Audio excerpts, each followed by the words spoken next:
Hello दोस्तों, कैसे हो आप लोग। आज की सारी स्टोरीज स्किन वॉकर के बारे में है। स्किन वॉकर को इंडिया में छलावा कहते हैं, जो कि अपना रूप बदल के अपने शिकार को फंसाता है और कई बार अपने ही जान पहचान वालों की आवाज में पुकार के वो लोगों को फंसा के फिर उन्हें मार देता है। स्किन वॉकर को शेप शिफ्टर भी कहते हैं, जिसका मतलब रूप बदलना।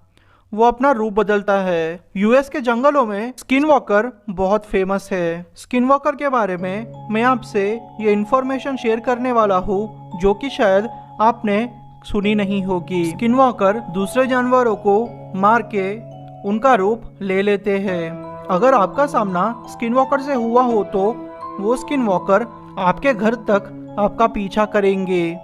अगर आपकी खिड़की खुली होंगी तो वो आपके बाल लेंगे, ताकि वो आपका पीछा कर सके और आपकी खुशबू भी लेंगे। और अगर आपने गलती से भी स्किन वॉकर का मुंह देख लिया तो वो आपको आधी रात में सपने में डरा सकते हैं। वो आपका पीछा तब तक नहीं छोड़ेंगे जब तक कि वो अपना काम पूरा ना कर दे, यानी कि आपको मार ना दे, या तो फिर आप उससे इतने दूर चले जाओ कि वो आपको कभी भी ना पकड़ सके। मेरा नाम स्टुअर्ट है और मेरी उम्र आज 30 साल की है। यह घटना मेरे साथ पिछले 10 सालों से घट रही है। आप नहीं मानोगे, मैंने स्किन वॉकर को कम से कम 10 बार देखा है। मेरे साथ पहली घटना तब घटी जब मेरी उम्र 20 साल की थी और तब से मेरे साथ ये घटना घटती ही रहती है। वैसे मैं आपको बता दूं, मेरा घर जंगलों के आसपास ही है, तो मैंने डिसाइड किया कि मैं मेरी गर्लफ्रेंड को लेके कैंपिंग पे जाऊंगा, क्योंकि मेरी गर्लफ्रेंड को यहाँ से वहाँ घूमना बहुत पसंद था और वो ट्रैवलर भी थी। वो 2-3 देश घूम के अपने घर आई थी, तो उसने कहा कि उसे मेरे साथ अच्छा टाइम स्पेंड करना है। वैसे बहुत टाइम हो चुका था, मैंने उसके साथ कोई अच्छा टाइम स्पेंड नहीं किया था, इसलिए मैंने सोचा कि चलो ठीक है, उस बहाने हम लोग अच्छा सा टाइम गुजारेंगे। वैसे मैं मेरे घर में अकेला रहता हूँ। मैं मेरे 18 साल की उम्र में ही अपने पेरेंट्स से अलग हो गया था। मैं एक फ्रीलांसर हूँ, इसलिए मैं इंडिपेंडेंट हो गया था। शाम के वक्त मैंने खाने का सामान लिया और बाकी कैंपिंग का सामान लेके मेरी गर्लफ्रेंड को पिकअप करके पास ही के ही जंगल में चला गया। हम लोगों ने फिर एक अच्छी सी जगह देखी और अपना टेंट बांध दिया। हम लोग यहाँ वहाँ की बातें कर रहे थे। हम लोग बहुत टाइम के बाद मिले थे, इसलिए हम लोगों ने फिर खाना खाया और बातें की। हमें टाइम का पता ही नहीं चला। तकरीबन रात के 3 बज चुके थे। हम लोगों की बातें ख़त्म ही नहीं हो रही थी। मैंने कहा कि अब हमें सोना चाहिए, पर मेरी गर्लफ्रेंड मान नहीं रही थी। उसने कहा कि और थोड़ी देर बातें करते हैं। हमने फिर बातें करते करते सुबह के 6 बजा दिए। फिर हमने सोचा कि वैसे भी अभी सुबह हो चुकी है, तो वहाँ थोड़ा रुक के खाना खा के हम फिर वापस आ गए। वापस आते आते सुबह के 10 बज चुके थे। मुझे बहुत अच्छा लग रहा था कि मैंने मेरी गर्लफ्रेंड के साथ अच्छे से टाइम बिता दिया। तब तक मुझे कुछ भी महसूस नहीं हुआ, सब कुछ एकदम नॉर्मल लग रहा था। पर शायद ये सोचना मेरी ज़िंदगी की सबसे बड़ी गलती थी। मेरी गर्लफ्रेंड को दूसरे देश से टूरिज़्म का कोई ऑफ़र आया था, इसलिए उसको फिर उस जगह के लिए निकलना पड़ा। उसने मेरे साथ सिर्फ कुछ घंटे ही बिताए थे, पर इससे भी बुरी घटना मेरे साथ घटने वाली थी। उसी रात जब मैं अपने कमरे में सो रहा था, तो मेरे घर के पीछे की तरफ से मुझे मेरे गर्लफ्रेंड की आवाज़ सुनाई दी। मेरी गर्लफ्रेंड एक ही शब्द को बार बार रिपीट कर रही थी। वो मुझे बुला रही थी और कह रही थी कि यहाँ आओ, मुझे तुम्हारी मदद चाहिए, मुझे तुम्हारी मदद चाहिए, तुम यहाँ आओ। बस यही आवाज़ वो रिपीट करके मुझे बुला रही थी। 2 पल के लिए मुझे ऐसा लगा कि मैं सपना देख रहा हूँ। पहली बात, मेरी गर्लफ्रेंड वहाँ थी ही नहीं। अगर वो आती तो मुझे फ़ोन करती। मैं नींद में ही उसकी आवाज़ को पिछले 2-3 मिनट से सुन रहा था। फिर मुझे लगा कि शायद वो यहाँ आ गई होंगी और उसके साथ कुछ बुरा हुआ होगा। वैसे मैं आपको बता दूँ, हम लोग गांव के इलाके में रहते हैं, तो एक दूसरे के गांव थोड़े दूर ही रहते हैं। इतना दूर है कि हमारे पास का घर तकरीबन आधा किलोमीटर दूर है और पीछे की तरफ जंगल ही जंगल है। मैं फिर नींद से उठा और उस आवाज़ को ध्यान से सुनने की कोशिश की। वो आवाज़ हमारे घर के पीछे से आ रही थी। मैं भले ही कंफ्यूज्ड था, पर मुझे थोड़ी देर के लिए लगने लगा कि यह पक्का मेरी गर्लफ्रेंड ही होगी। मैंने बिना कुछ ज़्यादा सोचे अपना जैकेट पहना और टॉर्च लेके घर के बाहर निकल गया। जहाँ से वो आवाज़ आ रही थी मैं वहाँ पहुँचा, पर मैं जैसे ही उस जगह पे पहुँचा मुझे वो आवाज़ अब जंगल के अंदर से सुनाई दे रही थी और मुझे ऐसा महसूस हुआ कि अभी अभी कोई दौड़ते हुए जंगल के अंदर गया हो। इसलिए अब मेरा शक यकीन में बदला कि यह पक्का मेरी गर्लफ्रेंड ही होगी। शायद उसको कोई उठा के लेके गया होगा या तो फिर कुछ तो हुआ होगा। इसलिए मैं जंगल के अंदर जाने लगा। तकरीबन आधा किलोमीटर तक जंगल के अंदर जाने के बाद वो आवाज़ आना बंद हो गई। एकदम से सब कुछ शांत हो गया। मुझे समझ में नहीं आ रहा था कि ये शांति कैसी थी, क्योंकि पहली बार माहौल इतना शांत हो चुका था कि मुझे मेरे कदमों की आवाज़ भी अच्छे से सुनाई दे रही थी। अब जो हुआ जिसके बारे में मैंने कभी नहीं सोचा था। थोड़ी ही दूरी पर मैंने देखा कि मेरी गर्लफ्रेंड की आवाज़ आ रही है और जहाँ से वो आवाज़ आ रही है एक बड़ा सा जानवर खड़ा हुआ है। मैंने उस जानवर के मुंह पे टॉर्च मारी तो मैं देख के शॉक्ड हो गया। वो अपने इंसानों के जैसा ही दिख रहा था, पर वो बहुत पतला था। उसका मुंह किसी हिरण के जैसा था और उसके बड़े बड़े सींग थे। मैंने देखा कि उसके मुंह से मेरी गर्लफ्रेंड की आवाज आ रही है। मैं समझ गया था आज तो मेरी मौत पक्की है। ये स्किन वॉकर है और ये स्किन वॉकर कभी किसी को नहीं छोड़ते। आप ही एक बार इमेजिन कीजिए, एक हिरण के मुंह से आप किसी अपने की आवाज़ सुनो तो आपको कैसा डर लगेगा। उसके मुंह को देख के मैं बहुत डर गया, क्योंकि वो आवाज़ मैंने उस मुंह से कभी एक्सपेक्ट नहीं की थी। मुझे उसके शरीर से ज़्यादा उसके मुंह से निकलने वाली उस आवाज़ को देख के डर लग रहा था, क्योंकि बीच बीच में वो आवाज़ घुर्राहट में बदलने लगी। अब मैं समझ गया था मुझे कोशिश करनी चाहिए और भागना चाहिए, अब भले कुछ भी हो जाए। मैं भागते भागते अपने घर के तरफ ही आ रहा था। फिर से मुझे मेरे गर्लफ्रेंड की आवाज़ सुनाई दी। इस बार वो आवाज़ इतनी मिलती जुलती थी कि कोई भी कंफ्यूज हो जाए, पर मैं पीछे मुड़ के नहीं देखना चाहता था। मैं अपने घर के थोड़े ही पास होगा कि मेरे पैर को उस जानवर ने अचानक से पकड़ के नीचे गिरा दिया। मैं बहुत डर गया। मैं मुंह के बल नीचे गिरा था। मेरे नाक से खून निकल रहा था। मैं जोर जोर से चिल्ला रहा था, पर शायद मेरी आवाज़ किसी ने नहीं सुनी। मैंने पास ही के ही पत्थर को उसके सर पे दे मारा। वो पत्थर उसके सर पे लगा। वो अचानक से थोड़ा पीछे हो गया। बस क्या था, मैंने फिर इतनी तेज़ भागा, उतनी तेज़ शायद मैं मेरी ज़िंदगी में कभी नहीं भागा होगा।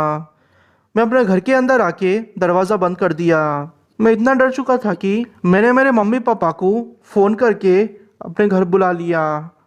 उनको ये सारी चीज़ें एक्सप्लेन की। उन्होंने भी मेरी बात मान ली, जैसे कि उनको पता था कि एक ना एक दिन मेरे साथ ऐसा ही होने वाला हो। तकरीबन 2 महीने तक मैं उस डर में जिया।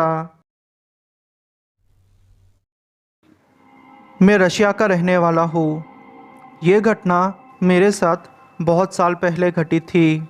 बात करें मेरी तो मेरे पेरेंट्स का डिवोर्स हो चुका था और मैं मेरे पापा के साथ रहता था।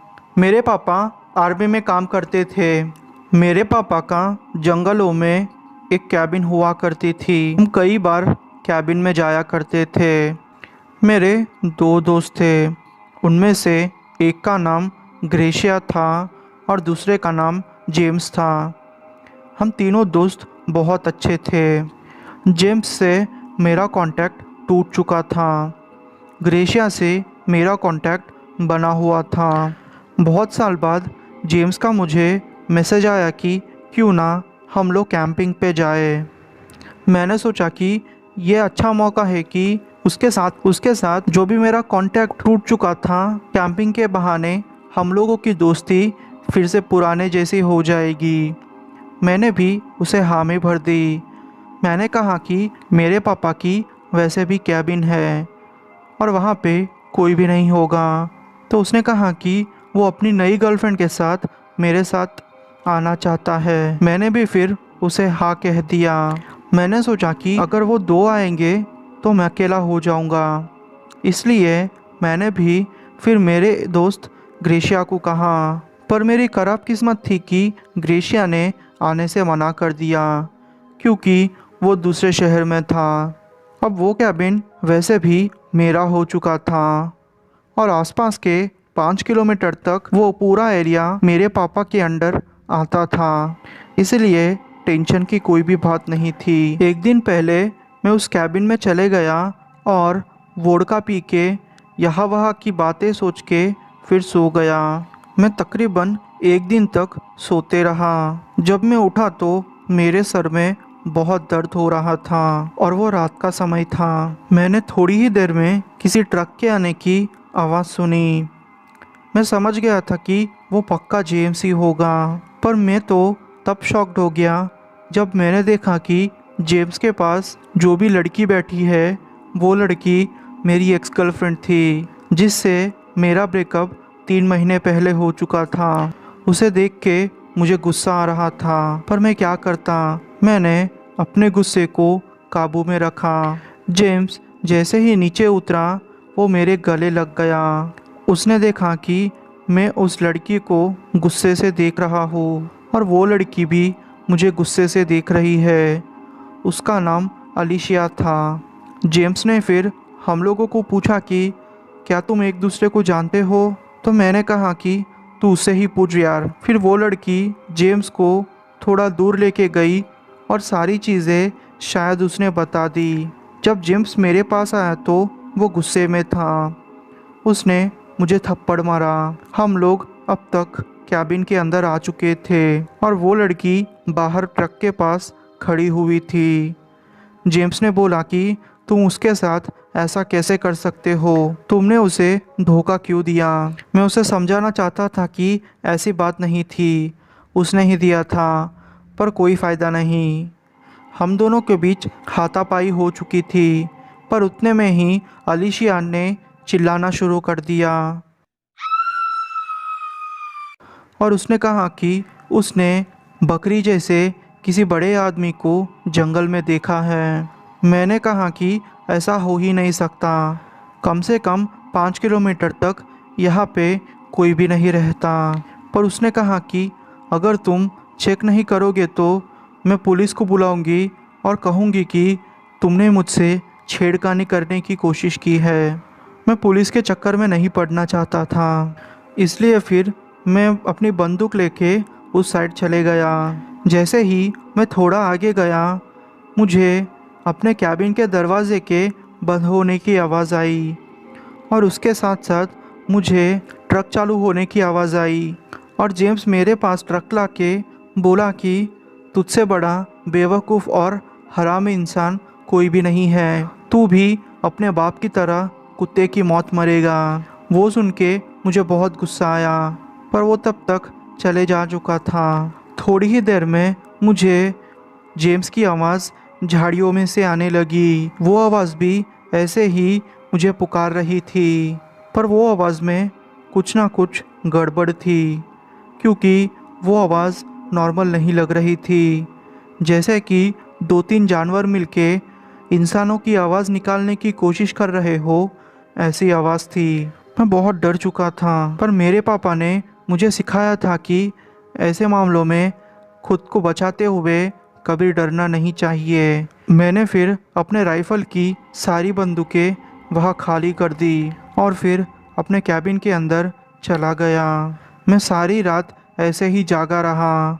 सारी रात मुझे चारों तरफ से यही आवाज़ें आ रही थी। मैं बहुत डर चुका था। फिर दूसरे दिन सुबह मैं अपने कैबिन से अपने घर चले गया।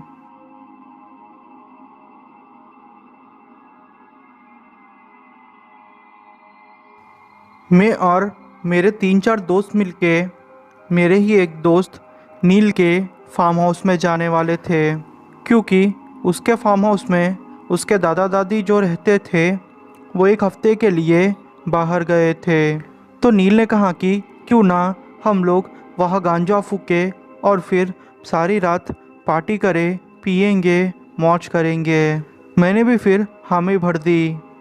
नील और उसकी बहन केटी और मेरे 2 दोस्त डीजे और दूसरा एक दोस्त, हम लोग मिलके उसके फार्म हाउस में जाने वाले थे, पर बदकिस्मती से हमारे पास सिर्फ एक ही कार थी और वो भी छोटी थी, तो इतने सारे लोगों का आना मुमकिन नहीं था। पर फिर भी जैसे तैसे करके हम लोग वो कार में एडजस्ट हो गए। वो रास्ता काफ़ी लंबा था, मुझे बोर हो रहा था, पर कैटी ने अच्छे से गाने लगाए, उसकी वजह से टाइम पास भी हो गया। हम लोग आखिरकार फार्म हाउस पहुंच चुके थे। फार्म हाउस पहुंचने के बाद हम सारे लोग उतर गए, पर कैटी नहीं उतरी। उसने कहा कि उसको हमारे लिए सारे ड्रिंक्स और खाना वो पास ही से ही लेके आएगी, जो कि यहाँ से 5 किलोमीटर दूर है। हम लोगों ने फिर हामी भरी और फार्म हाउस के अंदर आ गए। फार्म हाउस में आते ही नील ने कहा कि यहाँ पे कुछ जानवर आएंगे, तुम उसकी चिंता मत करना, ज़्यादातर लोमड़ियाँ ही यहाँ पे आती है, इसलिए संभाल के रहना। जानवरों का नाम सुनते ही मैं डर चुका था, क्योंकि मेरे पास ऐसा कोई भी हथियार नहीं था जिससे कि मैं अपनी रक्षा कर सकूं। तो नील ने मुझे देखते ही समझ लिया कि मेरा डर क्या है। वो मेरे पास आया और उसने मुझे उसके जेब में से एक चाकू निकाल के दिया और कहा कि तुम इससे अपनी रक्षा कर सकते हो। अगर ये भी ना बस हो तो तुम लिविंग रूम में जाओ और वहाँ से शॉटगन पड़ी हुई है, वो लेके आओ, उससे तुम्हारा काम हो जाएगा। हम लोग फिर केटी का वेट करने लगे। थोड़ी ही देर में केटी आ गई। हम लोगों ने पार्टी शुरू कर दी। पार्टी करते करते मैं थक गया था और मेरे ही एक दोस्त एलिजा मेरे पास आके बैठ गई। मैं पार्टी करके अलग से एक कोने में बैठा हुआ था। मेरी नज़र अचानक से जंगल की ओर पड़ी। जंगल में से कोई चीज़ हमारे ही पास आती हुई हमें दिखाई दे रही थी। सच बोलूँ तो मुझे बहुत डर लग रहा था। मैंने सोचा कि यह पक्का कोई भूत होगा। हम लोगों ने फिर पार्टी बंद कर दी और घर के अंदर घुस गए। जब किचन के अंदर घुस के हमने बाहर देखा तो हमें एक बड़ा सा आदमी, जिसका शरीर बालों से भरा हुआ था और पतला शरीर था, वो हमें ही देख रहा था। वो केटी की आवाज़ में हमें बाहर बुला रहा था, पर यह कैसे हो सकता है? केटी तो हमारे पास ही थी। हम लोगों को बहुत डर लग रहा था। नील अकेला था जो कि इस चीज़ से नहीं डर रहा था। उसने अपनी शॉटगन ली और उसके सामने 2-3 गोलियां मार दी। उसकी आवाज़ ऐसी थी कि जैसे कुत्ता भौंकता हो और एक छोटा बच्चा रो रहा हो, ऐसी आवाज़ थी। थोड़ी ही देर में एलिजा ने एक ज़ोर की चीख मारी और कहा कि हम लोगों को इस चीज़ से और दूर चले जाना चाहिए।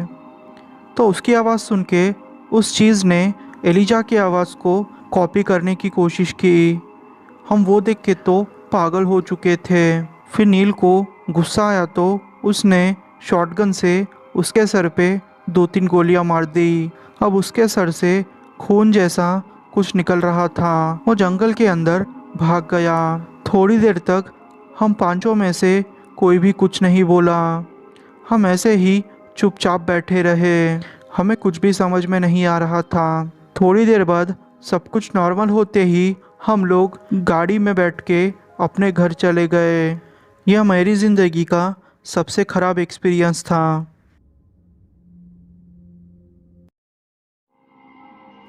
मैं बचपन से ही कैलिफोर्निया में पला बड़ा हूँ और मुझे बचपन से ही शांत जगहें बहुत पसंद है और मेरी फेवरेट जगह जंगल है। जंगल में मुझे घूमना बहुत पसंद था।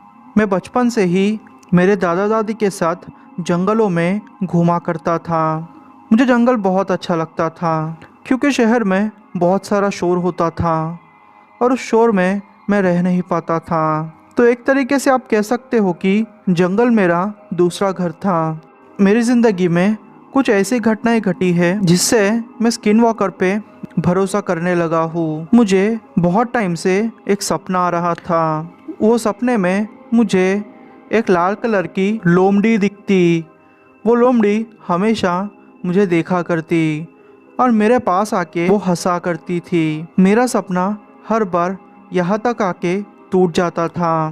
पर एक दिन मुझे ऐसा सपना आया जैसे कि मैंने उस लोमड़ी को पाल लिया हो और मैं घर की तरफ जा रहा हूँ और वो लोमड़ी भी मेरे ही पीछे आ रही हो। सच बोलूँ तो मुझे वो डरावना भी लग रहा था और अच्छा भी लग रहा था।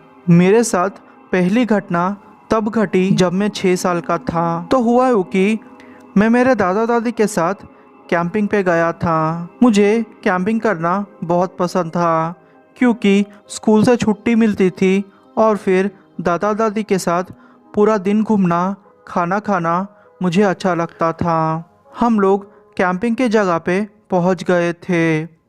वो बहुत बड़ा जंगल था। मैं फिर एक पेड़ के पास गया और गड्ढा खोदने लगा। गड्ढा खोदते खोदते मुझे एक जानवर की जैसे आवाज़ आने लगी और अचानक ही मुझे मेरे दादी की आवाज़ आई। मेरी दादी की आवाज़ मुझे जंगलों में से आ रही थी, पर यह मुमकिन नहीं था क्योंकि मेरी दादी मेरे ही सामने ट्रक में से पूरा सामान नीचे उतार रही थी। भले ही मैं 6 साल का था, पर मैं समझ गया था कि पक्का कुछ तो गलत हो रहा है। इसलिए ज़्यादा सोचे बिना मैं मेरी दादी के पास चला गया और उनको कस के पकड़ लिया।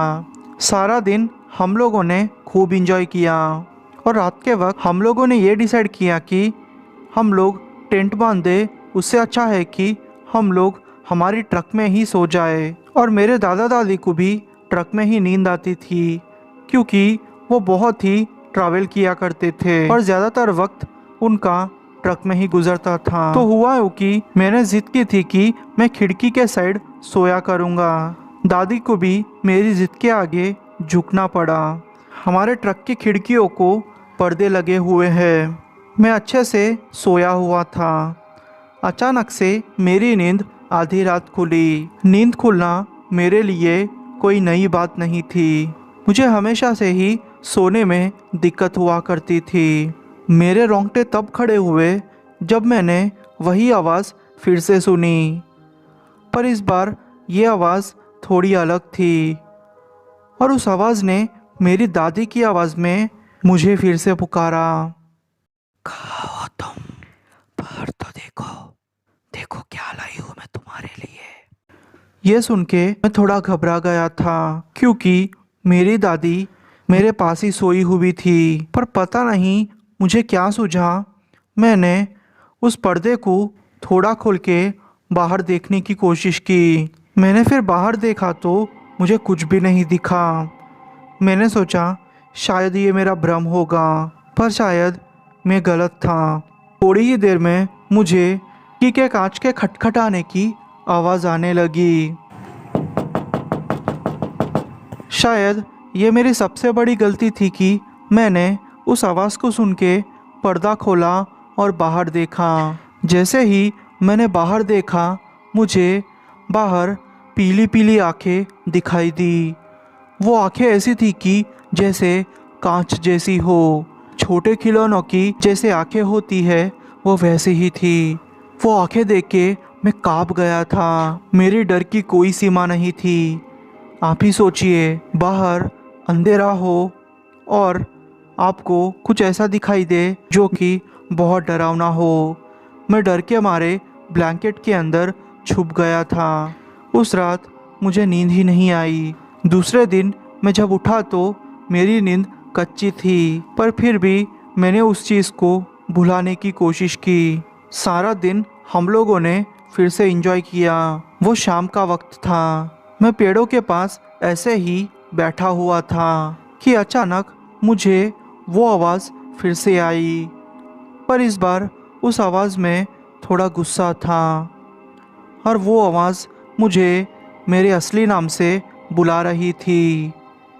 जी हाँ, वो आवाज़ मेरी दादी की ही थी। इस बार वो आवाज़ कड़क थी, इसलिए मैं डर के मारे मेरे दादी के पास आ गया। मेरी दादी समझ चुकी थी कि मेरे साथ कुछ तो गलत हो रहा है। उन्होंने मुझे पूछा, तब जाके मैंने उनको सारी चीज़ें बताई। और मेरे लिए शॉकिंग चीज़ ये थी कि उन्होंने मेरी सारी बातें मान ली और मेरी बातों पे शक भी नहीं किया। दादी ने कहा कि हम तुमने अच्छा किया कि तुमने अपने अंतरात्मा की बात सुनी। हमें अब जल्द से जल्द यहाँ से चले जाना चाहिए। मेरे दादाजी को समझाने के लिए मेरी दादी को मुश्किलों का सामना करना पड़ा, पर आखिरकार मेरे दादाजी समझ गए थे, क्योंकि मैं तब तक रो रहा था और मेरी हालत भी खराब हो चुकी थी। दादाजी फिर ट्रक में बैठे और हम लोगों को लेके वापस घर जाने लगे। पता नहीं क्यों मुझे ऐसा मन हुआ कि मैं पीछे मुड़ के एक बार देखूं। जब मैंने पीछे मुड़ के देखा तो मैंने उसी लाल लोमड़ी को मेरे पीछे आते हुए देखा। जिस लोमड़ी को मैं सपने में देख रहा था, आज उस लोमड़ी के दर्शन मेरे सामने हो चुके थे। उसे देख के मैं तो कांप गया था और मेरे रोंगटे खड़े हो चुके थे। मैंने फिर मेरी आंखें बंद कर ली। शायद ये मेरी ज़िंदगी का सबसे डरावना अनुभव होता। और आप सोच रहे होंगे कि स्टोरी यहाँ पे ख़त्म हो गई, पर नहीं, मेरे साथ दूसरी घटना भी इसी तरह घटी थी और ये घटना बहुत ही डरावनी थी। जब मैं 17 साल की थी तो वही लाल लोमड़ी मुझे फिर से दिखी थी। खैर, इसके बारे में मैं फिर कभी शेयर करूँगा।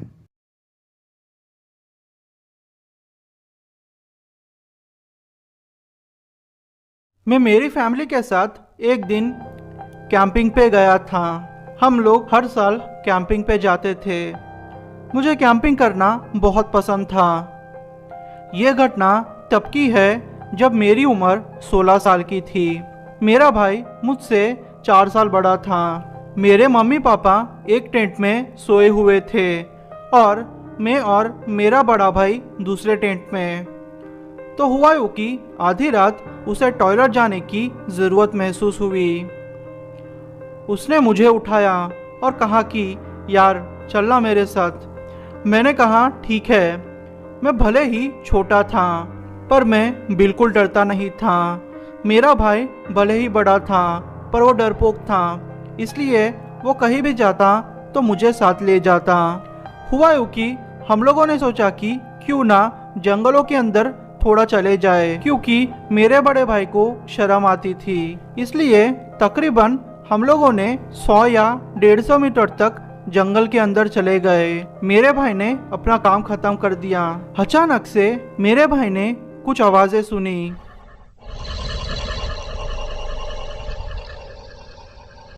वो आवाजें कुछ अलग ही थी। वो आवाजें किसकी थी मैं आपको बता नहीं सकता, क्योंकि आज भी मैं सोच में पड़ा हूँ कि वो आवाजें कैसी थी। जैसे कि कुत्ता या फिर कोई और जानवर एक ही साथ भौंक रहे हो। 3-4 जानवर जब एक ही साथ आवाजें करते हो तो हमें कैसा लगता है, वैसे ही कुछ आवाजें थी। मेरे भाई ने अपना काम खत्म कर लिया और कहा कि भाई चल, मुझे बहुत डर लग रहा है। मुझे उत्सुकता थी कि ये आवाज़ किसकी है, पर क्या करता, बड़े भाई की वजह से मुझे भी कैंप की ओर आना पड़ा। हम लोग फिर आग के पास बैठ के बातें कर रहे थे, नॉर्मल ही बातें। तकरीबन 5 या 10 मिनट हुए होंगे कि हमें अचानक से एक आवाज़ सुनाई दी। वो मेरे मॉम की आवाज़ थी, पर यह कैसे हो सकता है। वो आवाज़ ऐसा कुछ बोल रही थी। बच्चों, मेरे पास आ जाओ बच्चों, मुझे तुमसे बात करनी है।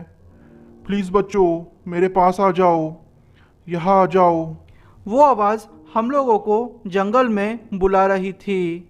मुझे तो गड़बड़ लगी, क्योंकि मेरी मम्मी टेंट के अंदर सो रही थी और अगर उन्हें टॉयलेट भी जाना होता तो वो पास ही के ही बाथरूम में जाती। जंगल के अंदर जाने का कोई भी सवाल पैदा नहीं होता। सच बोलूँ तो 2 पल के लिए मैं बहुत डर चुका था। आप लोग ही इमेजिन कीजिए, आपकी जान पहचान वालों की आवाज़, वो भी आधी रात को जंगल से आए तो आप क्या करोगे। हम लोग फिर कैंप के अंदर चले गए, क्योंकि मेरे बड़े भाई को बहुत डर लग रहा था। मैंने उसे 100 बार कहा कि भाई तुम्हें डरने की ज़रूरत नहीं और चलो चलते हैं, एक बार देखते हैं कि वो चीज़ क्या है। पर मेरे बड़े भाई ने जाने से इनकार कर दिया। मैं क्या करता, उसने मुझे भी जाने नहीं दिया। पता नहीं वो चीज़ क्या थी जो कि बिल्कुल मेरे मम्मी की आवाज़ के जैसी ही हमें बुला रही थी। मैं ऐसा नहीं कह सकता कि मैं नहीं डरा था, मैं भी डरा था, पर मुझसे ज़्यादा मेरा भाई डरा था। अगले दिन सुबह में मेरे मम्मी पापा हमारे टेंट में आए और बोले कि तुम लोगों को रात में नींद कैसी आई। हम लोगों को तो बहुत अच्छी नींद आई, पर उन्हें हम क्या कहते। हम लोगों ने फिर बहाना मार दिया कि हमें अच्छे से नींद नहीं आई, क्योंकि जगह नहीं थी ना, इसलिए।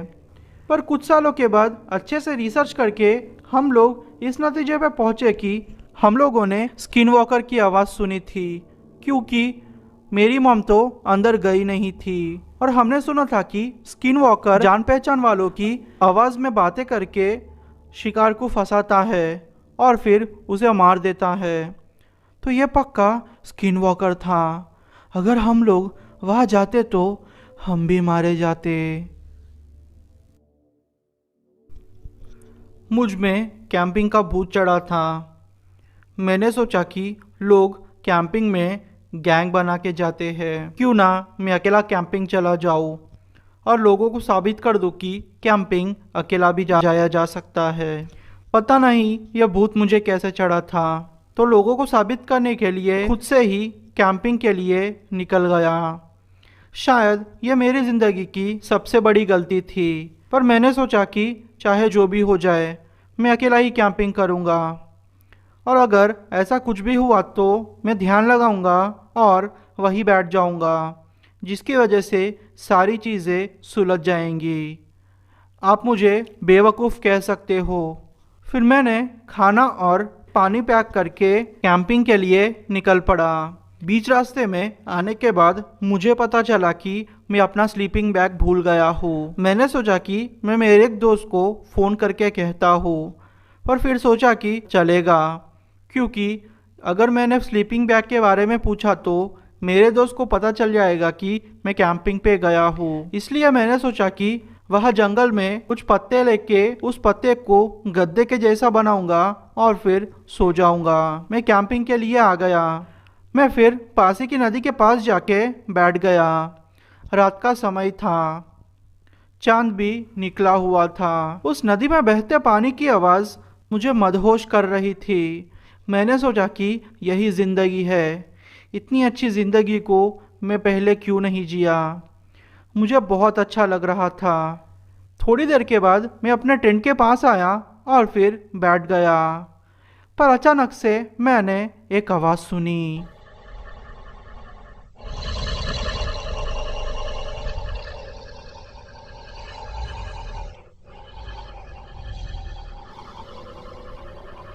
वो आवाज़ इतनी डरावनी थी कि मैं आपको कह भी नहीं सकता। मैंने सोचा कि मुझे भ्रम हो रहा है, इसलिए आंखें बंद करके मैं ध्यान करने लगा। मैंने जब आंखें खोली तो मुझसे तकरीबन 30 फीट की दूरी पर एक भालू था। चांद की वजह से रोशनी भी थोड़ी थी। मैंने उस भालू को देखा तो मैं डर गया था। फिर वो भालू मेरे ही तरफ बढ़ रहा था। मैं इतना पागल था कि सोच रहा था कि यह मेरे आंखों का धोखा है, इसलिए आंखें बंद करके फिर से ध्यान करने लगा। तकरीबन 2 मिनट के बाद मुझे भालू के घुर्राने की आवाज़ आई।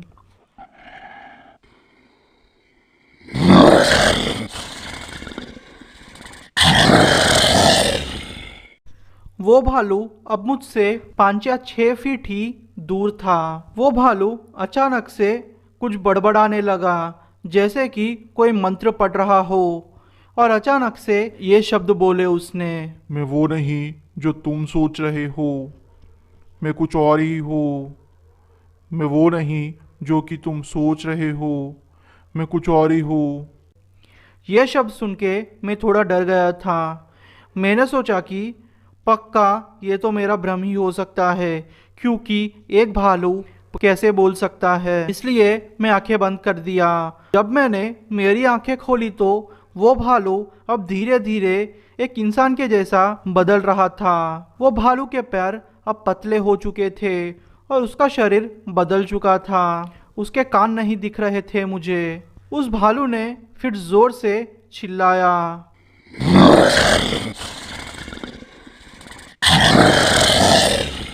उसे अब भालू बोलूं या फिर कोई आदमी बोलूं मुझे समझ नहीं आ रहा। वो आदमी फिर जोर जोर से मंत्र जैसे पढ़ने लगा।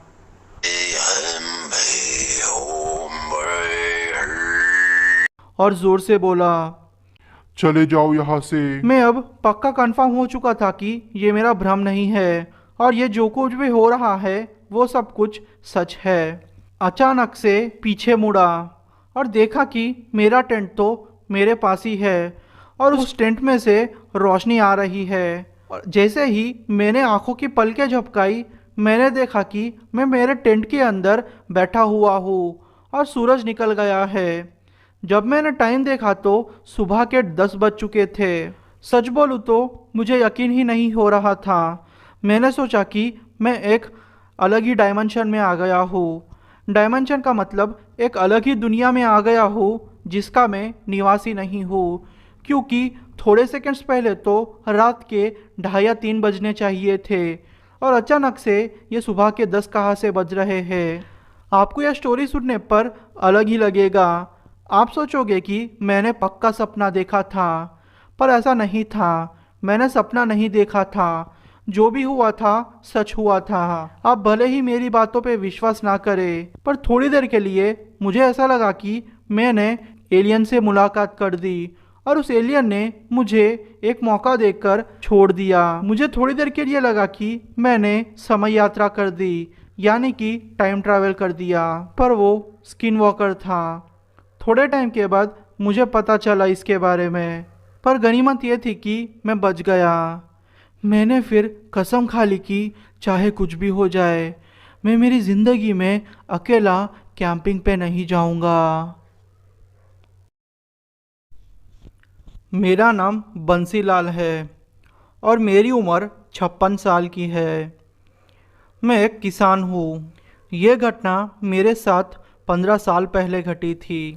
रात के टाइम पे हमारे खेत में पानी आने वाला था। अगर आप गांव के नहीं हो तो बता दूं कि कई खेत ऐसे होते हैं कि जिसमें पानी आने के लिए टाइम लगता है, क्योंकि अलग अलग लोग उनके खेतों के लिए एक टाइम सा फिक्स्ड करते हैं। जहाँ से पानी आता है वहाँ से लोग कुछ घंटों के लिए पानी अपने खेत की तरफ मोड़ लेते हैं। ऐसे करके लोग सिंचाई करते हैं। मेरा नंबर तकरीबन 3 साढ़े 3 बजे आने वाला था और मैं आखिरी शख्स था। मैं उस दिन बहुत थक चुका था। मैंने फिर ये सोचा कि क्यों ना शाम में जल्दी आ जाऊँ और सो जाऊँ, और रात को अलार्म रख के सो जाऊँगा। और हुआ भी यूँ। मैं रात के 3 बजे का अलार्म लगा के सो गया था। 3 बजते ही हाथ मुँह धो के मैं अपने खेतों की तरफ निकल गया। पर वो रात कुछ अलग ही थी, जैसे कि बहुत सन्नाटा था।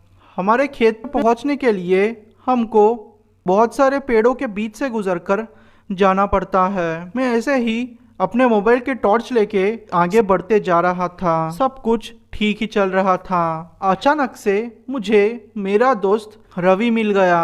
मैंने फिर रवि को पुकारा और बोला कि अरे रवि, तुम यहाँ हो क्या? मैंने सोचा तुम घर चले गए होंगे। रवि फिर बोला, नहीं बंसी, मैं तो तुम्हारा ही इंतज़ार कर रहा था। चलो चलते हैं। उसकी आवाज़ अलग लग रही थी, पर मैंने सोचा कि ठंड का वक्त है, इसलिए शायद वो ऐसे बिहेव कर रहा है। मैंने फिर उस पानी वाले को फ़ोन किया और कहा कि वो पानी चालू कर दे। उसने फिर पानी चालू कर दिया। रवि जैसे जम गया था। वो चुप बैठ गया था। वो कुछ बोल नहीं रहा था। वो सिर्फ मुझे घूर रहा था। मैंने सोचा कि शायद इसको बहुत नींद आ रही है और इसने नशा भी किया होगा। तकरीबन 2 घंटे के बाद मेरा काम पूरा हो गया। आपको तो पता ही है, सर्दी के वक्त सुबह के 5 बजे भी उजाला नहीं होता। फिर मैं अपने घर की तरफ जाने लगा। रवि बोला कि तुम मेरे साथ आओ, मैं तुम्हें कुछ दिखाता हूँ। मुझे लगा कि शायद रवि के पास कुछ ऐसा है, क्योंकि वो अलग अलग चीज़ों की खोज किया करता था। वो मुझे एक तालाब के पास लेके गया। मुझे कुछ भी शक नहीं हो रहा था, क्योंकि वो मेरे बचपन का दोस्त था। वो फिर वहाँ जाके बैठ गया और मुझे मेरे नाम से बुलाने लगा। ये ऐसा था कि कोई टेप रिकॉर्डर चालू कर दे और एक ही बात बार बार रिपीट करे। रवि का भी कुछ ऐसा ही था। वो मुझे मेरे नाम से बुला रहा था। मुझे थोड़ा अब शक होने लगा, क्योंकि रवि ऐसे बिल्कुल नहीं था। वो हमेशा हंसता खेलता रहता था। अचानक से मेरी नज़र रवि के पैरों के पास पड़ी। उसके पैर मुझे अलग दिख रहे थे। मैंने फिर उसे गौर से देखने की कोशिश की। फिर मुझे महसूस हुआ कि रवि के पास से सड़े मांस की बदबू आ रही है। मैं समझ गया था कि यह छलावा है, पर मैं उसे मालूम होने नहीं देना चाहता था, क्योंकि आपको छलावा के बारे में पता ही है। मैंने फिर उसे कहा कि मैं थोड़ी देर में आता हूँ। फिर वो मेरे पीछे पीछे आने लगा। मैंने फिर तुरंत ही आग जला ली और कहा कि मुझसे दूर रहना। वो सिर्फ एक ही बात बोलते जा रहा था कि मेरे पास आओ, मुझे तुमसे बात करनी है, मेरे पास आओ। मैं जैसे तैसे करके भागते हुए गांव तक पहुंचा। गांव के कुछ लोग खेतों की तरफ ही आ रहे थे। मैंने उनको सारी सिचुएशन एक्सप्लेन की। उन्होंने कहा कि अब कोई भी चांस नहीं कि वो तुम्हारा पीछा नहीं छोड़ेगा, क्योंकि वो एक छलावा है। उसने तुम्हारी खुशबू ले ली है। वो तुम्हें नहीं छोड़ेगा। तुम किसी बड़े तांत्रिक से मिलो, किसी बड़े तांत्रिक से मिलो। मैंने फिर वैसे ही किया।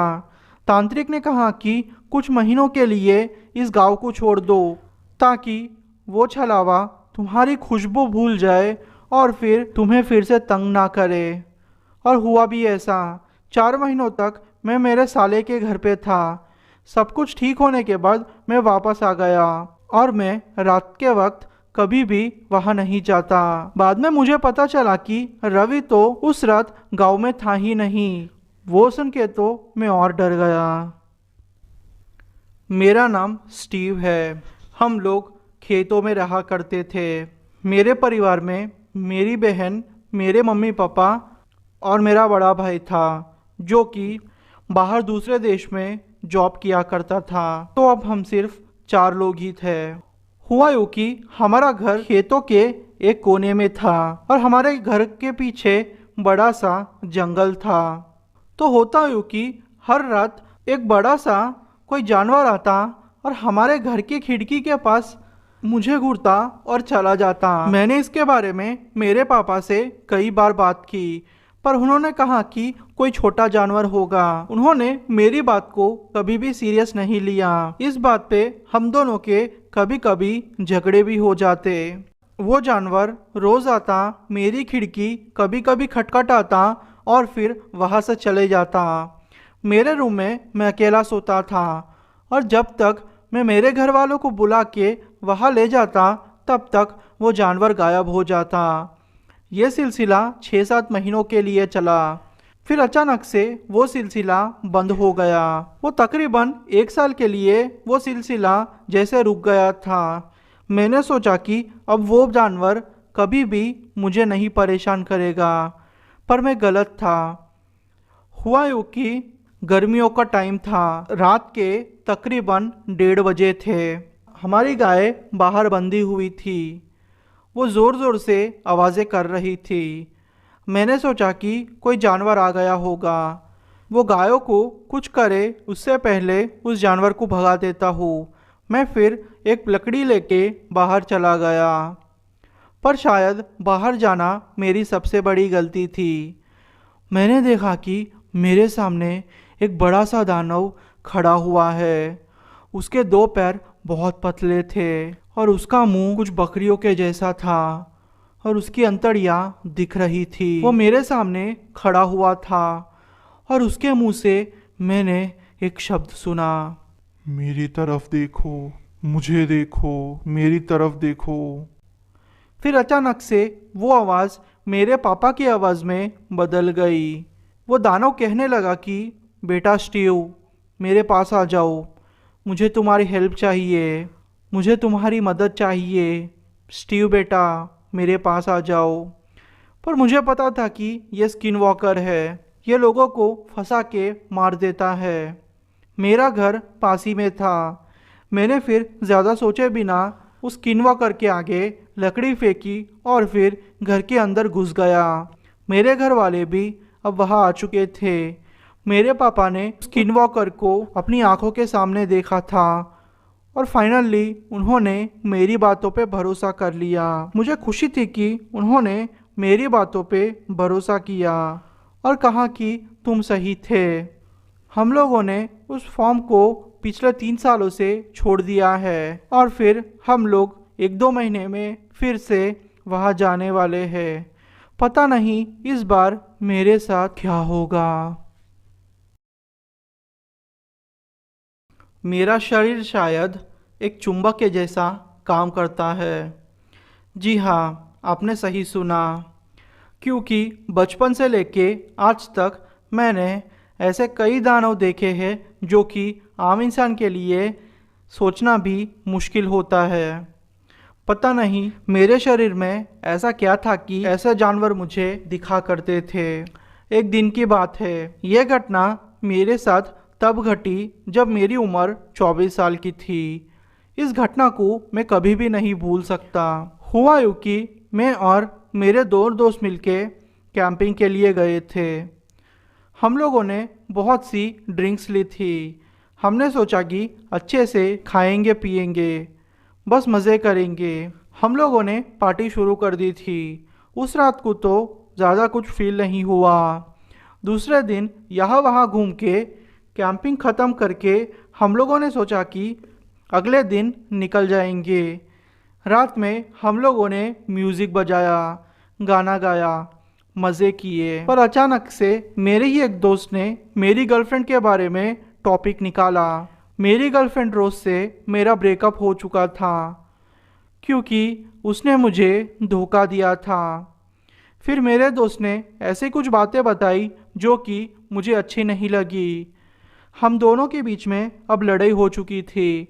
मैंने ज़ोर का पंच उसके नाक पे मार दिया था। उसके नाक से खून निकल रहा था। वो बेहोश हो गया था। वैसे तो मुझे उस पे दया भी आ गई थी, पर गुस्सा भी था, इसलिए मैंने फिर ज़्यादा ध्यान नहीं दिया। मेरे ही एक दोस्त ने उसको हॉस्पिटल पहुंचाया। मेरा एक दोस्त मेरे साथ रहा। फिर हम दोनों ने सोचा कि अगर इसके बारे में सोचेंगे तो मज़ा किरकिरा हो जाएगा। इससे अच्छा है कि हम लोग जंगल में घूमने जाए और फिर आके थोड़ी देर सो जाए, क्योंकि वैसे भी रात हो चुकी थी।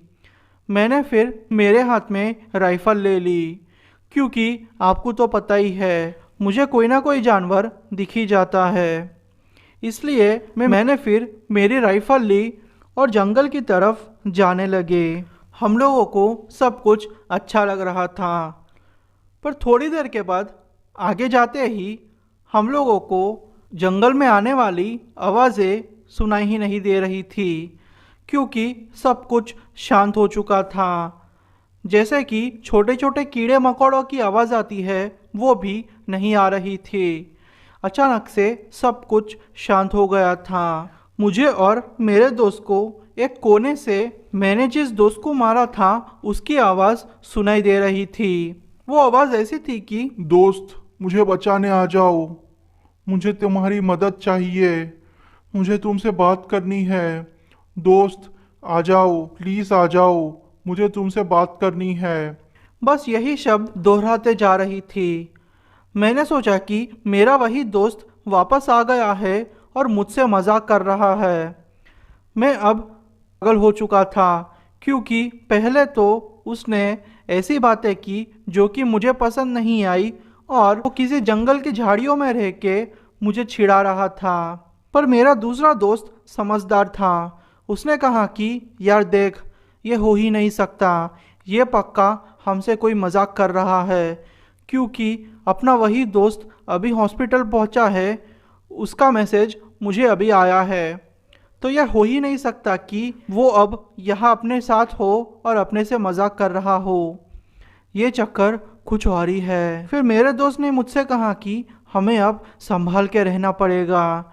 उसने मुझे कुछ खुल के नहीं कहा था, पर मैं उसकी आवाज़ से समझ चुका था कि ये चक्कर कुछ और ही है। मैंने फिर थोड़ा दिमाग लगाया और अचानक से मुझे अंदर से महसूस हुआ कि ये पक्का कुछ और ही चक्कर है। तुम्हें इसे गोली मार देनी चाहिए। बस क्या था, मैंने फिर उस दिशा में गोली मार दी जहाँ से वो आवाज़ें आ रही थी।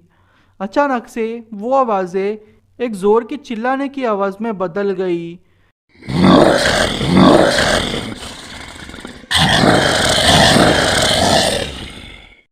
जैसे कि कोई जानवर दर्द से कर्रा रहा हो। मैं समझ चुका था कि ये चक्कर क्या है, इसलिए भागते हुए मैं अपने टेंट के पास आ गया और फिर टेंट को बंद करके मेरे दोस्त के पास बैठ गया और बोला कि देख यार, ये स्किन वॉकर है। अगर हमें इससे बचना है तो टेंट में ज़्यादा देर तक हम नहीं रह सकते। हमें कुछ भी करके यहाँ से निकलना होगा। पर अचानक से ही मेरे टेंट के आसपास मुझे 2-3 साए दिखाई देने लगे। वो साए अब मेरे अलग अलग दोस्तों की आवाज़ में बातें कर रहे थे। जो दोस्त मेरे पास बैठा था उसकी आवाज़ में भी वो साए बातें कर रहे थे। मुझे समझ में आ गया था कि मैं अब बुरा फंस गया हूँ। मैं कुछ भी करके इन चीज़ों से बाहर निकलना चाहता था। मैंने सोचा कि अब ये सारी बातें सोच के कोई फ़ायदा नहीं। मैंने आओ देखा ना ताऊ। टेंट की चेन खोल के मैं बाहर निकला और फिर उनमें से एक जानवर के सर पे गोली मार दी। वो देख के बाकी के जानवर मुझे मारने आ रहे थे। मेरे दोस्त ने अचानक से आग जलाई और उनके पास फेंक दी। आग को देख के वो जैसे पागल हो गए थे और वो चिल्लाते चिल्लाते जंगल की झाड़ियों की ओर चले गए। पर जिस स्किन वॉकर को मैंने गोली मारी थी वो अभी भी मेरी दोस्त की आवाज़ में वही बातें रिपीट कर रहा था। मैं समझ चुका था कि अब कुछ भी हो जाए, इन चीज़ों से बचना है तो मुझे इस जंगल से बाहर जाना होगा। मैंने फिर अपनी गाड़ी ली, फिर अपने दोस्त को बिठा के सामान पैक करके वहाँ से जाने लगा। ज़्यादा तेज़ी से ड्राइव करने के बाद मैं जैसे तैसे करके अपने घर पहुंचा और पूरी रात अपने दोस्त को पास बिठा के ही सो गया था, क्योंकि इस बार तो मैं कुछ ज़्यादा ही डर गया था। आखिरकार मेरी जान बच गई थी और मेरा वो दोस्त जिसके नाक पे मैंने मारा था उससे मैंने माफ़ी मांग ली। अब हम दोनों के बीच में सब कुछ ठीक है।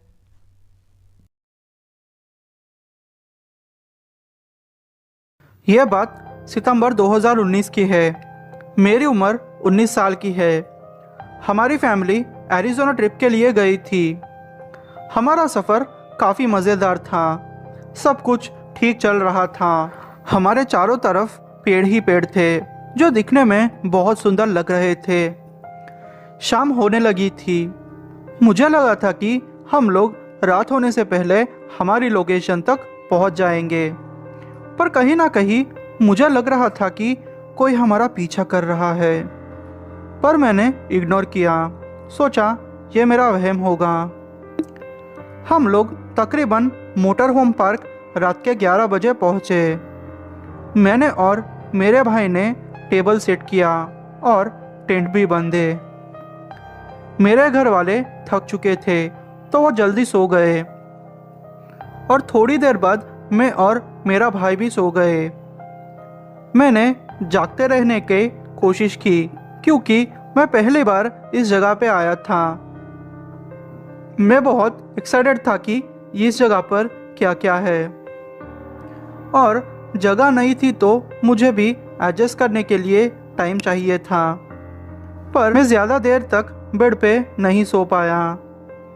मैं उठा और बाहर जाकर बैठ गया। मैंने फिर आसपास देखा तो सब जगह सन्नाटा था। यह सन्नाटा बहुत ही डरावना था। मैं फिर 10-15 मिनट वहाँ बैठने के बाद थोड़ा आगे रोड को देखा। रोड एकदम सुनसान था, बहुत ही अंधेरा था। पर मुझे लगा कि मैंने किसी को देखा है। जब मैंने थोड़ा और गौर से देखा तो वो एक लंबा सा साया था। वो साया मेरी ही तरफ बढ़ रहा था। वो देख के मेरे शरीर में एक सिरहंसी दौड़ी, मेरे तिन में घुसा और मैंने मेरे पापा का बड़ा छुरा उठाया। और जब मैं वहाँ बाहर उस साये की तरफ गया तो देखा कि वो मेरे नज़दीक है, बहुत नज़दीक। मेरे पास दो ऑप्शन थे, या तो मैं इससे लड़ूं या भाग जाऊं। पर मैंने सोचा कि मैं भले ही मर जाऊं, मैं मेरी फैमिली की रक्षा करूंगा इस दानव से, क्योंकि मुझे मरने से डर नहीं लगता, क्योंकि लाइफ में खोने के लिए मेरे पास कुछ नहीं था। जैसे मैं उसकी तरफ बढ़ा, वो ज़ोर से चिल्लाया। वो आवाज़ इतनी तेज़ थी कि मुझे मेरे कान बंद करने पड़े और मेरे हाथ से बड़ा चाकू नीचे गिर गया। ये आवाज़ एक आदमी और भेड़िए की मिक्स आवाज़ थी। बहुत डरावनी थी ये आवाज़। मैंने वो बड़ा चाकू फिर हाथ में लिया और जब वो और पास आया तो उसका रूप देख के मैं और डर गया। अपने डर को छुपाने के लिए और खुद को बड़ा दिखाने के लिए मैं उल्टा उसकी तरफ चिल्लाया ज़ोर से। मेरा ये बेवकूफ़ी वाला काम था, पर पता नहीं मैंने ऐसा क्यों किया। हमें कहा जाता है कि जब भी आप ऐसी सिचुएशन में फंसो, कोई भी जानवर जैसे भालू या फिर दूसरा कोई भी जानवर हो, उसके सामने चिल्लाओ ताकि वो सामने वाला जानवर आपसे डरे।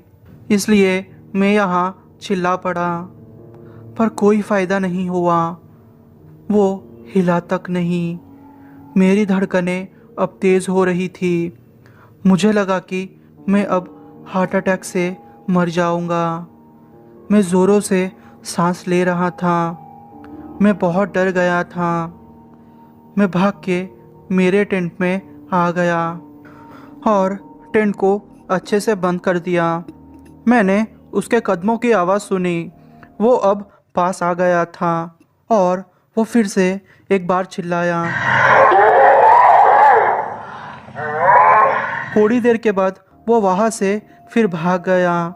मैंने मेरे घर वालों से यह बात नहीं की और मैं इसलिए शॉक्ड भी था कि किसी ने भी उसकी आवाज़ नहीं सुनी थी और रात में भी कोई नहीं उठा था मेरे सिवाय। फिर दोपहर को मैंने सोचा क्यों ना उस रोड के पास जाऊँ और देखूँ कि वहाँ क्या मिलता है। मुझे वहाँ बड़े पैरों के निशान मिले और कुछ सड़ने जैसी बदबू भी आ रही थी। पता नहीं वो चीज़ क्या थी, पर एक बात तो है, मैं फिर से वो जगह पर जाना नहीं चाहूँगा। मेरे पापा ने मुझे ऐसी बहुत सारी घटनाएं जो उनके साथ घटी है वो शेयर की है। उनमें से ये स्टोरी मुझे बहुत पसंद आई। बात करें मेरी तो मेरा बचपन बहुत ख़राब था। मेरे मम्मी पापा बहुत झगड़ा किया करते थे, नौबत तलाक तक आ गई थी। खैर, यह बात तब की है जब मेरे पापा मेरी दादा दादी के साथ पहाड़ों वाले इलाके में रहते थे, या फिर यूँ कहो कि पहाड़ों के पास रहते थे। एक दिन मेरे पापा और उनके भाई गांव में काम की तलाश में निकल पड़े। पहाड़ों से गांव का रास्ता बहुत लंबा था, यूँ कहो कुछ किलोमीटरों का था। काम ढूंढते ढूंढते शाम हो गई थी। उन्होंने फिर सोचा कि क्यों ना शॉर्टकट लिया जाए घर जाने के लिए, जो पहाड़ों के ऊपर था। उन्होंने फिर एक टनल जैसा रास्ता है वहाँ से शॉर्टकट लिया। शाम हो चुकी थी, थोड़ा अंधेरा भी हो गया था। वो अपने घर की तरफ चलते ही जा रहे थे। थोड़ा दूर गए होंगे कि किसी ने उनके ऊपर छोटे छोटे पत्थर फेंके। उन्हें समझ नहीं आ रहा था कि पत्थर कौन सी दिशा से आ रहे हैं। वो लोग अब तेज़ी से चले जा रहे थे, पेड़ों को देखते हुए ताकि उनको डर कम लगे। थोड़ा आगे गए होंगे कि किसी के खुसफुसाने की आवाज़ आने लगी।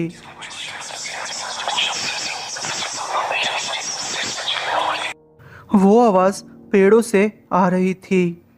वो सुन के तो उन्हें और ज़्यादा डर लगने लगा। फिर उनके भाई ने कहा कि उन्होंने भी ये आवाज़ें सुनी है और कहा कि तुम इन आवाज़ों पर ज़्यादा ध्यान ना दो और सिर्फ आगे देख के चलते रहो।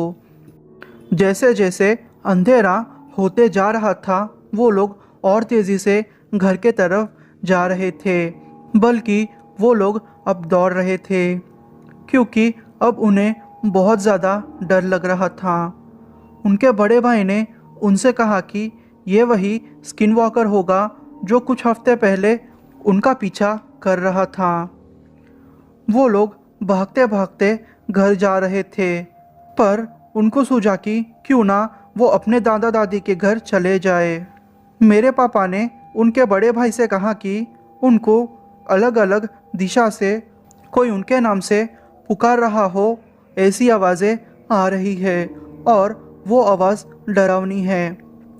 वो जैसे जैसे अपने दादा दादी के घर के नज़दीक पहुंच रहे थे, उनको कोई उनकी दादी माँ की आवाज़ में रोकने को कह रहा था। वो सुन के तो उनकी जैसे जान ही निकल पड़ी। जैसे तैसे करके वो लोग अपनी दादी माँ के घर पहुँचे, क्योंकि उनकी दादी माँ का घर पास पड़ रहा था। उन्हें तो पहले लगा कि ये शायद किसी ने उनके साथ मजाक किया है, पर बाद में उनको भरोसा हुआ कि यह वही स्किन वॉकर है। उनकी दादी का घर छोटा है, 2 रूम है बस। एक बेडरूम जहां वो दोनों सो गए और सोचा कि जितना जल्दी हो सके उतना जल्दी इस घटना को भूल जाने की कोशिश करेंगे। फिर वो लोग सो गए। वो घर लकड़ी का था। पापा की नींद एक जोरदार आवाज से खुली। उन्हें जोर जोर से लकड़ी पीटने का आवाज आ रही थी। उन्हें जोर जोर से खिड़की पीटने का आवाज आ रहा था। वो एकदम से उठ के बेड पे बैठ गए। जब उन्होंने सामने देखा तो उनकी सांसें अटक गई। वो पूर्णिमा की रात थी, तो चांद की रोशनी खिड़की के सहारे अंदर तक आ रही थी। उन्होंने देखा कि कोई अजीब दानव खिड़की से अंदर झांक रहा है और उनको ही देख रहा है। पता नहीं वो क्या टाइम था, पर बहुत अंधेरा हो चुका था। शायद 2 बज रहे होंगे। वो देख के पापा एकदम से जम गए थे। वो दानव के बड़े सींग थे। वो खिड़की से अंदर झांक रहा था और उसके घुर्राने की आवाज़ भी आ रही थी। वो दानव पापा को अब उनके नाम से पुकार रहा था। पापा हिल भी नहीं पा रहे थे और न जाने वो दानव क्या क्या बोल रहा था। पापा का डर और बढ़ते जा रहा था जब वो दानव धीरे धीरे खिड़की से दरवाजे की तरफ बढ़ रहा था। उसने पहले तो देखा कि दरवाज़ा खुला तो नहीं है, पर खुशकिस्मती से दरवाज़ा बंद था। वो थोड़ी देर तक दरवाज़ा खटखटाता रहा। वो खिड़की की तरफ से आके घर के पीछे की तरफ जाने लगा। फिर घर के पीछे दरवाजे को वो खटखटाने लगा और पापा का नाम लेते रहा। उनके भाई का नाम भी वो दानव लेने लगा। पापा को लगा कि आज तो वो पक्का मारे जाएंगे। उनके भाई ने नींद में पापा से कहा कि यार सो जा, मेरा नाम लेना बंद कर दे। पापा ने बोला कि चुप हो जा, थोड़ी देर के लिए सो जा, तू अपनी आवाज़ बंद कर। फिर थोड़ी देर तक ये सब चलने के बाद एकदम से सब कुछ शांत हो गया। एकदम सन्नाटा हो गया था। पापा जैसे ही लेटे थोड़ी देर बाद उनको एकदम से घर की दीवार पर 3 बार मारा हो ऐसी आवाज़ आई। वो आवाज़ इतनी डरावनी थी कि पापा और उनके भाई बेड पे से उछल पड़े, जैसे दीवार नीचे गिर जाएगी। उसके बाद फिर सब कुछ शांत हो गया। उसके बाद से उनको ऐसा कुछ एक्सपीरियंस तो नहीं हुआ, लेकिन कभी कभी मेरे पापा को कुछ ना कुछ ऐसा दिख ही जाता है, पर इतना डरावना नहीं। ये कहानी जो मैं आपके साथ शेयर करने जा रहा हूँ वो बेहद ही डरावनी है। ये कहानी मेरे मम्मी के कज़िन की है, जो हमारे घर के थोड़ा ही पास रहती थी। उनको बाहर घूमना, नए लोगों से मिलना पसंद था। ऐसे ही उनकी मुलाकात एक लड़के से हुई। उनका अभी अभी एक लंबे रिलेशनशिप से ब्रेकअप हुआ था। पता नहीं, पर फिर से वो प्यार करने लगी थी। नए लड़के के साथ कुछ ज़्यादा खुशी लग रही थी। मासी के 2 बच्चे थे। उन्होंने डिसाइड किया कि वो अब उस लड़के से इन दोनों बच्चों को मिलाएगी, ताकि बच्चे उस लड़के को एक्सेप्ट कर सके।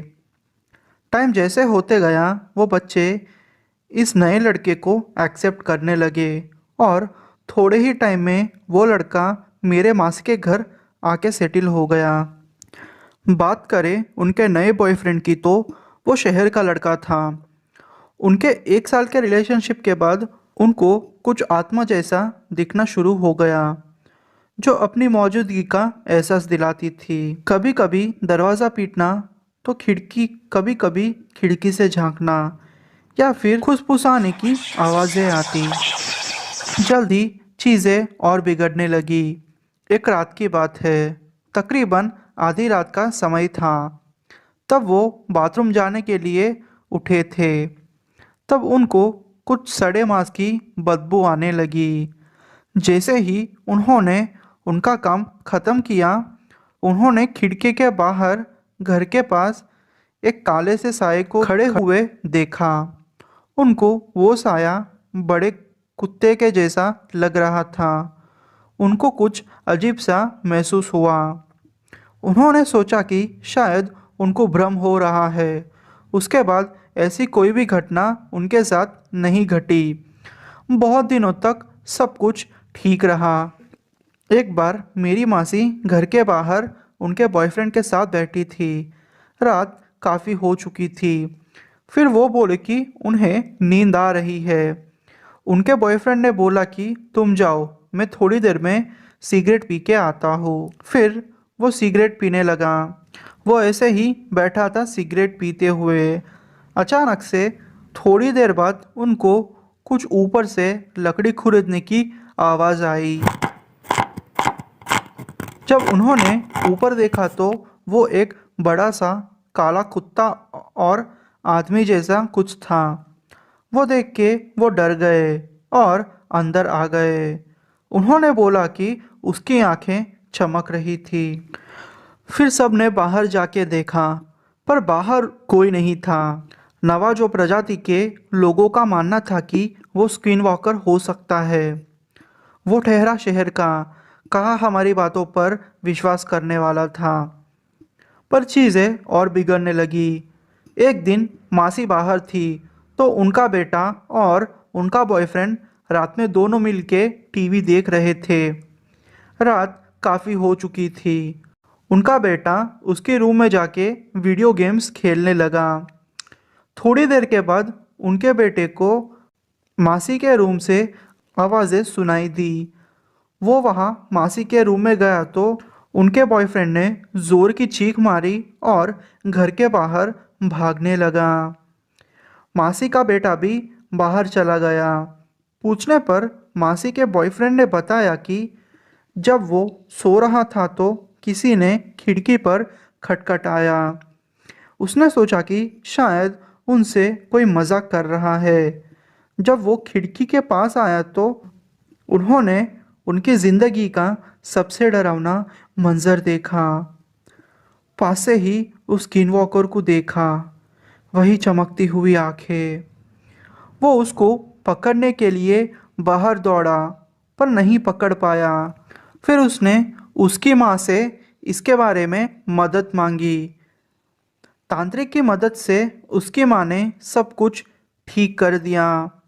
शायद 1 से 2 महीने तक सब कुछ नॉर्मल रहा। तकरीबन 3 महीने तक एकदम सही रहा। ना स्किन वॉकर उन्हें दिखा, ना कोई आत्मा जैसा उन्हें भी महसूस हो रहा था। फिर वो हुआ जो कभी किसी ने नहीं सोचा था। एक रात की बात है। रोज़ की तरह मासी के बॉयफ्रेंड टीवी देख के सोने से पहले सिगरेट पीते थे। वो सिगरेट पीने के लिए घर के बाहर निकला। रात के 2 बज रहे थे। पता नहीं उन्होंने क्या देखा, वो घर के अंदर आए। फिर वो सो गया। अचानक 3 बजे वो जोर की चीख से उठा और मासी के ऊपर बैठकर उनका गला दबाने लगा और उनके मुंह पे मुक्के मारने लगा। मासी के बच्चे वहां आए और उसको धक्का मारा और पुलिस को बुलाया। मासी के मुंह पे बहुत चोट आई थी। उनको टांके लगाने पड़े। उनका बॉयफ्रेंड जब पुलिस बुला रहे थे तब वो भाग गया था। थोड़े दिनों के बाद पुलिस ने उसको पकड़ लिया था। उसको जेल में डाला गया। जेल से छूटने के बाद वो अपने शहर चला गया। जब हम लोग तांत्रिक से मिले तो तांत्रिक ने ये बताया कि उस रात उनके बॉयफ्रेंड ने स्किन वॉकर को देखा था। वो स्किन वॉकर मासी को और उनके बॉयफ्रेंड को मारना चाहता था। अच्छा हुआ मासी के बच्चों ने समय रहते मदद बुलाई। मासी ने फिर से शादी कर ली और वो अब खुश है। ये हमारी फैमिली का सबसे खतरनाक और डरावना एक्सपीरियंस था स्किन वॉकर के साथ। ये बात तब की है जब मैं साउथ कोलोराडो के पहाड़ के पास रहता था। ये बात 2018 की है। वो एक छोटा सा गांव था। अचानक से वहाँ कई लोग मरने लगे। वैसे मुझे डर जैसा महसूस कभी नहीं होता था, पर पता नहीं इस बार कुछ अजीब सी ही फीलिंग आ रही थी। मैं और मेरा एक दोस्त रात के 2 बजे मेरी कार में थे। कार रोड के साइड पे पार्क की हुई थी। अचानक से हम लोग रोड के सामने एक विशाल से जानवर को देखते हैं। हम लोग एक दूसरे से पूछ रहे थे कि आखिर ये चीज़ क्या है। ये एक बड़ा हिरन जैसा या फिर घोड़े जैसा लग रहा था। वो हमसे ज़्यादा दूर नहीं था। उसको देख के हम लोग जैसे जम गए थे। हम लोग उसको ऐसे ही घूरते जा रहे थे और हिल भी नहीं पा रहे थे। वो हमारे और पास आ रहा था। मैंने होश में आते ही बोला, क्या ये भेड़िया है? भेड़िया जैसा कुछ लग रहा था, जैसे मूवीज में दिखता हो। उसने अचानक से ऊपर और नीचे देखा और फिर अचानक से वो ऊपर पहाड़ों की तरफ भाग गया। उस और पुरानी खाने और बड़ा सा जंगल है। हमें कुछ समझ नहीं आया कि हमारे साथ ये क्या हो गया। फिर मैंने कुछ लोगों से पूछा तो वो बोले कि यह हो ही नहीं सकता कि वो भेड़िया हो। यहाँ पिछले बहुत सालों से भेड़िया नहीं है। फिर मैंने थोड़ा रिसर्च किया तो समझ आया कि वो लोग सही कह रहे थे। मैंने कई भेड़ियों की तस्वीरें देखी। फिर पता चला कि जो मैंने देखा था वो भेड़िया नहीं था, क्योंकि वो बहुत लंबा था। पता नहीं वो क्या था, कुत्ता भेड़िया पता नहीं। उसके बाल भी चमक रहे थे। उस टाइम पे मेरे शरीर से सिहरन सी दौड़ गई थी और मैं सांस भी नहीं ले पा रहा था। शायद जो मैंने देखा वो स्किन वॉकर तो नहीं। मुझे लगता है कि मेरे और मेरे दोस्त का पीछा एक स्किन वॉकर कर रहा है। यह सब कुछ दिन पहले शुरू हुआ। यह कैसे शुरू हुआ कुछ पता नहीं, पर पिछले 3 दिन से हमें कुछ अजीब सा लग रहा है। हमारे ट्रक से खराब सड़े हुए मीट की बदबू आ रही है। हालांकि हमारे ट्रक में मीट नहीं था और हमारा ट्रक एकदम साफ था। जब भी हम सोते हमारे ट्रक को खुरदने की आवाज़ आती या ट्रक के दरवाजे को खटखटाने की आवाज़ आती। सुबह घर के बाहर निकलकर ट्रक को देखने पर सब कुछ नॉर्मल होता। फिर हमने सोचा कि क्यों ना आसपास जाकर देखें कि माजरा क्या है। रात हो चुकी थी। हम लोग रोड के साइड से हटकर जंगल की ओर जाने लगे। हमने हमसे थोड़ी दूरी पर 7 या 8 फुट के एक विशाल अवतार को देखा। उसको देखते ही हम लोग काफ़ी डर गए। हम लोग हमारे ट्रक की ओर भागने लगे। ट्रक में बैठकर हमने ट्रक स्टार्ट करने की कोशिश की, पर पता नहीं क्यों ट्रक स्टार्ट ही नहीं हो रहा था। फिर मैं ट्रक से उतरकर अपने टूल बॉक्स तक पहुंचा। टूल बॉक्स में से मैंने एक बड़ा सा पाना लिया। वो अवतार अब हमारे पीछे आके खड़ा हो गया। मैंने मेरे दोस्त से कहा कि उसको मार। फिर मेरे दोस्त ने उसको मार के नीचे गिराया। अब हम लोग हमारे ट्रक के अंदर बैठकर ट्रक स्टार्ट करने की कोशिश करने लगे, क्योंकि हमें और कोई रास्ता नहीं दिख रहा था। पता नहीं, पर भगवान की कृपा से हमारा ट्रक स्टार्ट हो गया।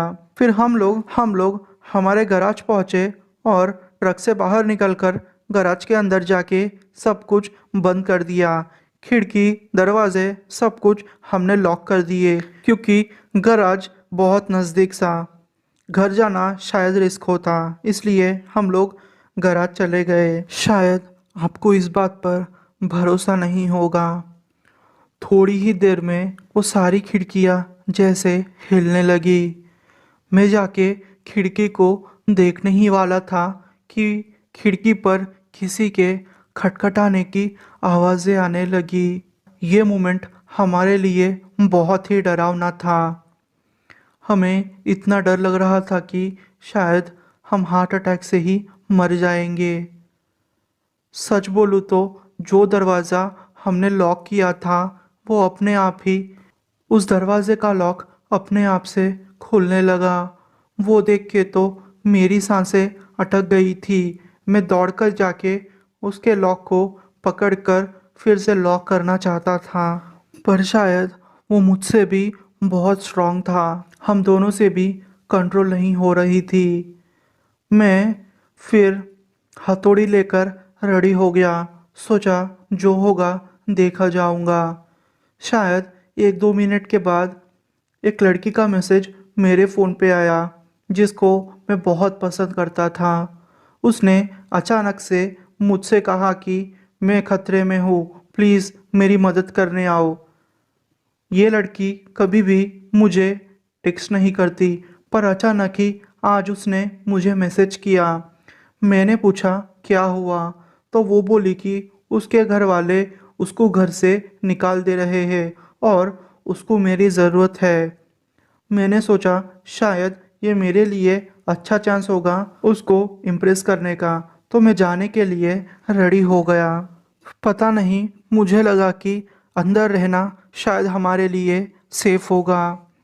शायद 5 या 10 मिनट के बाद सब कुछ शांत हो गया और अचानक से मुझे अलग अलग आवाज़ें मेरे नाम से पुकारते हुए आने लगी। वो आवाज़ें मेरी पहचान वालों की थी, जैसे जिस लड़कियों से मैं बात करता था उनकी आवाज़ें, और मेरे फैमिली वालों की आवाज़ें, और जिन्हें मैं पहचानता था उनकी आवाज़ें।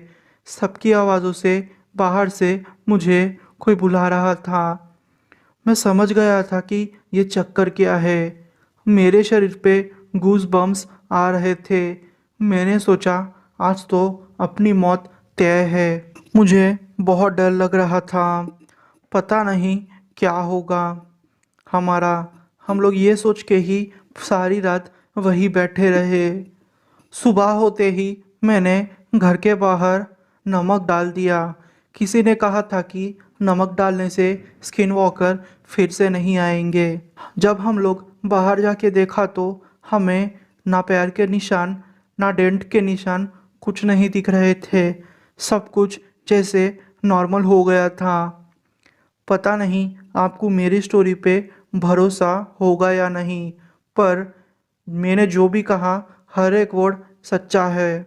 जब मैंने उस लड़के को रात में फिर से मैसेज किया तो वो लड़की बोली कि तुमने मैसेज क्यों किया, हम लोग पिछले 3-4 महीनों से कांटेक्ट में ही नहीं है। मैं वो देख के कंफ्यूज्ड हो गया, क्योंकि ये मैंने एक्सपेक्ट नहीं किया था। पहले तो उसने सामने से मैसेज किया और उसने ही पहचानने से, उसने एक्सेप्ट करने से मना कर दिया। पता नहीं वो मैसेजेस क्या थे, शायद वो भी कुछ छलावा था जिसने मेरी आंखों को भ्रम में डाल दिया। अगर उस रात मैं बाहर निकल जाता तो शायद मैं जिंदा नहीं रहता। आपसे बस एक ही रिक्वेस्ट करना चाहता हूँ, अगर आपको पता हो कि इस स्किन वॉकर से कैसे बचा जाए तो प्लीज़ यार मुझे बता देना। मैं खुशकिस्मत रहूँगा अगर मेरी जान बच जाए आपकी वजह से। ये स्टोरी तब की है जब मैं एरिज़ोना के जंगल में कैंपिंग के लिए गया था। जंगल में पहुंचते पहुंचते शाम हो चुकी थी। मैंने और मेरी गर्लफ्रेंड ने टेंट को बांध दिया था। फिर हम दोनों ने आग जला ली। आग जलाते जलाते हम लोग एक दूसरे से बातें करने लगे। बातें करते करते रात के 11 या फिर 12 कुछ बज चुके थे। फिर हमने डिसाइड किया कि चलो अब सो जाते हैं। तकरीबन 2-3 घंटे के बाद मेरी नींद खुली। मेरी नींद एक आवाज़ से खुली। मैंने जब उठ के देखा तो हमारे टेंट के बाहर से कोई साया दिखा। वो साया एकदम बड़ा था। फिर अचानक से वो साया नदी के उस पार चला गया। जब मैं बाहर आके देखा तो वो एक स्किन वॉकर था। उसको देख के मुझे बहुत डर लगा। एक पल के लिए मैंने सोचा कि ये स्किन वॉकर आज मुझे और मेरी गर्लफ्रेंड को मार देगा। मैंने फिर अपनी गन उठाई और उसके तरफ तान दी। वो गन की आवाज़ सुन के भाग गया। तो दोस्तों, आपको ये वीडियो कैसी लगी? अगर आपको आज की वीडियो पसंद आई हो तो यार मेरे चैनल को आप सब्सक्राइब कर लीजिए और मेरी वीडियो को लाइक कर दीजिए और कुछ ना कुछ कमेंट कर दीजिए, जिसकी वजह से मेरे चैनल का एंगेजमेंट बढ़ जाएगा। तो यार मिलते हैं अगली कहानी में। तब तक के लिए जय हिंद दोस्तों।